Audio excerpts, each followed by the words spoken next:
आज वेस्टीज में 200 से ज्यादा ऐसे एग्जाम्पल हैं जिन्होंने वेस्टीज शुरू किया और आज इस दुनिया में नहीं है, लेकिन आज भी उनके परिवार को पैसा जा रहा है। शायद आप में से बहुत कम लोगों ने इनका नाम सुना हो। इनका नाम है मिसेस स्नेहलता मिश्रा मैडम। इनको आपने बहुत कम लोगों ने देखा होगा, शायद कुछ लोगों ने देखा भी हो। अगर आप इनको देखना चाहते हैं तो लीडिंग लेडी बुक में इनकी फोटो लगी है। ये काम कभी इन्होंने नहीं किया।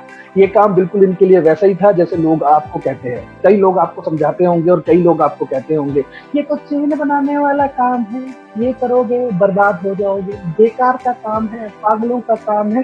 कई प्रकार से लोग आपको कई प्रकार की बातें आपके दिमाग में डालते हैं। और ठीक यही बातें ये कहा करती थी अपने हस्बैंड को, जिन्होंने ये काम शुरू किया। इनका नाम था प्रकाश शंकर मिश्रा जी। आज ये हमारे बीच इस दुनिया में नहीं है। इन्होंने एक काम शुरू किया अपने रिटायरमेंट के बाद। ये गवर्नमेंट एम्प्लॉय थे, रिटायर हुए। रिटायर होने के बाद इन्होंने ये काम करना शुरू किया। इनके 2 बेटे हैं, दोनों पेशे से सॉफ्टवेयर इंजीनियर हैं। एक अमेरिका में सेटल्ड है, एक पुणे में सेटल्ड है। बोथ आर वेल ऑफ, दोनों वेल ऑफ हैं, वेल सेटल्ड हैं। तो मैडम ने कहना शुरू कर दिया ये फालतू का काम करने की जरूरत क्या है, तुम्हारे दोनों बच्चे सेटल हैं, पेंशन आ रही है, जिंदगी इतनी कट गई है, अब जिंदगी आराम से जियो, ये फालतू का काम मत करो, बर्बाद हो जाओ। लेकिन सर मैडम को हमेशा एक ही बात कहा करते थे, ये काम मैं इसलिए नहीं करता कि मुझे अपना खर्चा चलाना है, ये काम मैं इसलिए करता हूँ कि मुझे अपना सपना पूरा करना है। और उनका सपना था लखनऊ में अपना खुद का एक बंगला बनवाना। काम करते रहे करते रहे करते रहे, तो एक टाइम ऐसा आया कि इनका चेक 50 से 55 हजार रुपए के बीच में हो गया। लेकिन मैडम इनको कहती रही ये फालतू का काम है, ये काम करोगे तो बर्बाद हो जाओगे। तो लोग आपको भी कहते हैं ये काम करोगे तो बर्बाद हो जाओगे। लोग आपको भी यही कहते होंगे ये काम करोगे तो बर्बाद हो जाओगे। लेकिन जरा आप मुझे ये बात बताइए, लोग आपको कहते हैं ये काम करोगे तो बर्बाद हो जाओगे, बर्बाद होने के लिए कोई शर्त होती है? कोई शर्त होती है?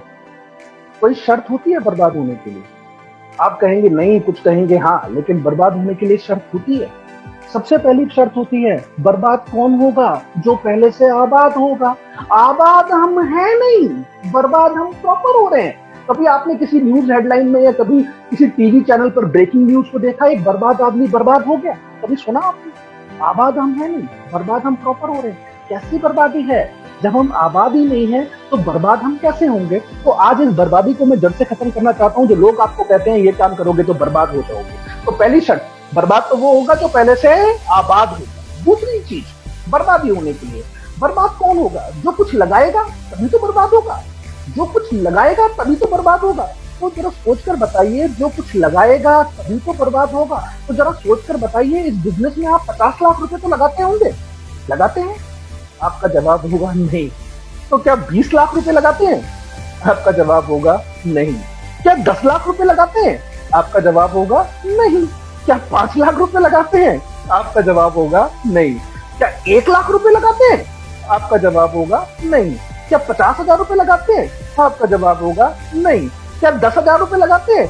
आपका जवाब होगा नहीं। क्या 5,000 रुपए भी लगाते हैं? बहुत से लोग तो वो भी नहीं लगाते।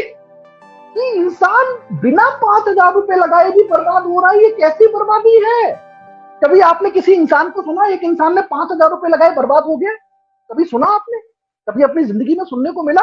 लेकिन वेस्टीज में तो आपको रोज लोग यही कहते हैं ये काम करोगे तो बर्बाद हो जाओगे। जरा आप मुझे बताइए, साबुन, तेल, क्रीम, शैम्पू यूज करना क्या बर्बादी है? अगर ये बर्बादी है तो हिंदुस्तान का हर घर बर्बाद तो होता ही है। हर घर बर्बाद तो होता ही है, और इस बर्बादी को रोकने की हिम्मत आपके पास नहीं है। इस बर्बादी को रोकने की हिम्मत आपके पास नहीं है। वो बात अलग है कि कभी आपने किसी इंसान को कहते हुए सुना हो एक इंसान चाय पीते पीते बर्बाद हो गया। कभी आपने सुना?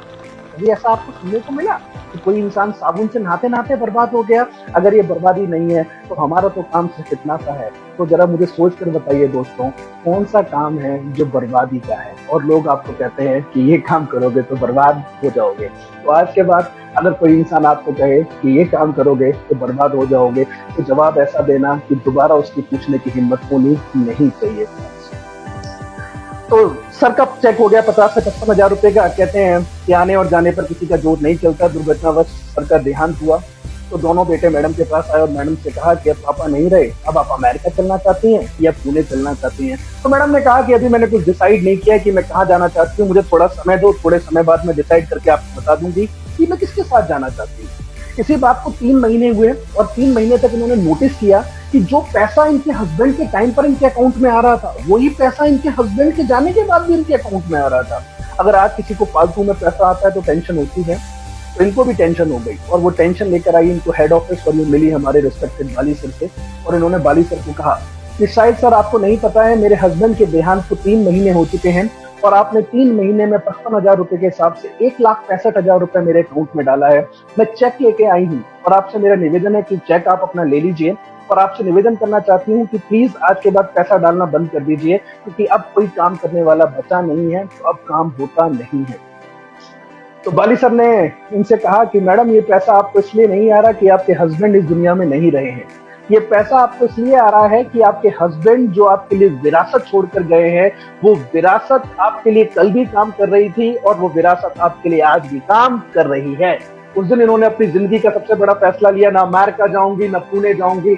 उठाया अपने हस्बैंड का फोन, कुछ डाउनलाइन के नंबर देखे, कुछ अपलाइन के नंबर देखे और काम करना शुरू किया। जो कारवां चला था 50 से 55,000 रुपए के बीच में, आज वही मैडम ऑन एन एवरेज कमाती हैं 4 से 5 लाख रुपए का चेक ऑन एन एवरेज कमाती है। तो आज ये 3 सवाल अपने आप से आपको पूछने हैं। अगर आपका जवाब है नहीं, तो आपको वेस्टीज करना चाहिए, आपको वेस्टीज करना चाहिए। क्योंकि जब तक आप अपनी जिंदगी में विकास योजना नहीं बनाएंगे, कभी आप सोचेंगे नहीं कि आने वाले 3 साल में आपको क्या चाहिए, आने वाले 5 साल में आपको क्या चाहिए, आने वाले 10 साल में आपके पास क्या होना चाहिए, कि जब आप रिटायर होंगे, जो आज मेरे में और आप में क्षमता है काम करने की, ये पूरी जिंदगी नहीं रहने वाली। एक टाइम तो ऐसा भी आएगा कि हम भी रिटायर हो जाएंगे।